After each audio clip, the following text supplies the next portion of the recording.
Hi everyone, welcome back to the channel. Today's Down and Dirty is a request from one of you. We're going to talk about what questions you should ask when you go in for an interview. And that was actually a great question. And not just from the standpoint of it's kind of nice to know, but we're actually in a really unique time as operators and laborers. Any skilled trade really is in a really unique time because the employers need us. We don't need the employers. Yes, obviously we all need jobs, but at the same time, if I don't get a job with this certain employer, no big deal. I'll go down the road. There's 5 other employers that are all hiring and they all want me. So I get to cherry pick who I get to work for. And that means you actually get to interview the employer as opposed to them just interviewing you. So let's talk about some of the questions I would ask if I were to go into an interview tomorrow and try to work for an employer. One of the first things I'm going to ask in a union state for a union employer is, do you only pay scale or do you pay over scale? And what does it take to get that extra pay? Is that something where you get raises over time? Is it something that you'd have to come in and ask for? How does their pay structure work? And another great question is, how often do they pay? Is it weekly? Is it bi-weekly? Is it monthly? That's a really important thing to know. Most people in the industry are going to pay on a weekly basis, but there are still companies that hold out on the bi-weekly pay schedule, which means you have 2 weeks between paychecks. That's an important aspect to know. Another great thing to ask is, do they include any sort of vacation? Do they include any sort of retirement? Do they cover any sort of healthcare costs? These are all legitimate questions. Skilled tradesmen are no longer the bottom of the barrel. We're no longer the people that they just bring in and they pay whatever they feel like. We are now in demand, which means asking questions about retirement and benefits and medical insurance. These are all valid and legitimate questions. This isn't holding anyone over a barrel. This is legitimate research on your part as a potential employee. Ask those questions. Don't be timid about them. And you don't have to throw your hands up in the air if they say they don't cover those things, but it is valuable information for you to have before you sign your life over to this company. Another thing I would ask is, what kind of hours do they typically work? Are they working weekends? Do they typically work holidays? When they work weekends, does that include Sunday? How frequently do they work weekends? How many hours is a typical work week in swing of the season, and do they have a layoff in the wintertime? These are all legitimate questions.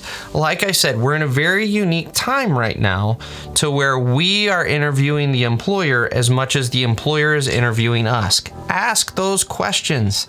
Get that information from the employer. You don't need to be ashamed. There's nothing to be timid about. This is legitimate information that's going to give you an idea of how you're going to be able to provide for your family and whether or not you're going to see your family. So these are all questions. Another great question is, do you typically have to show up to the shop or do you just go straight to the job site? What's the typical commute for on one of your jobs? I know a lot of companies around here, some of the bigger ones, your average commute is 45 minutes to an hour.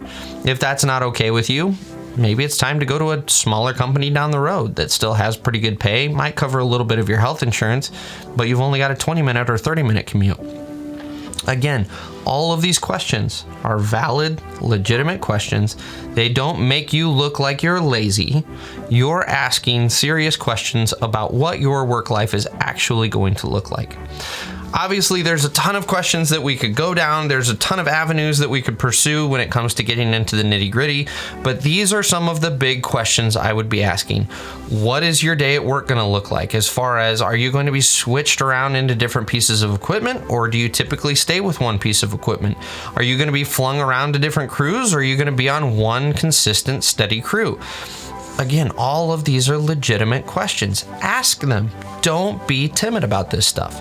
Interview your employer, and then don't accept the job at the end of the interview. You have no obligation to walk out of that interview saying, I absolutely want to work here. You can, don't get me wrong. If they tick all of the boxes and you're thrilled to death with the company, you're thrilled to death with the situation and what they're offering, by all means, accept the job. But at the same time, don't feel the pressure that we often do that you have to walk out of that room with a yes or no decision. You can absolutely 100% say, can I have 24 hours to think about it? Or can I go talk to my spouse about it? Absolutely. There is nothing wrong with that.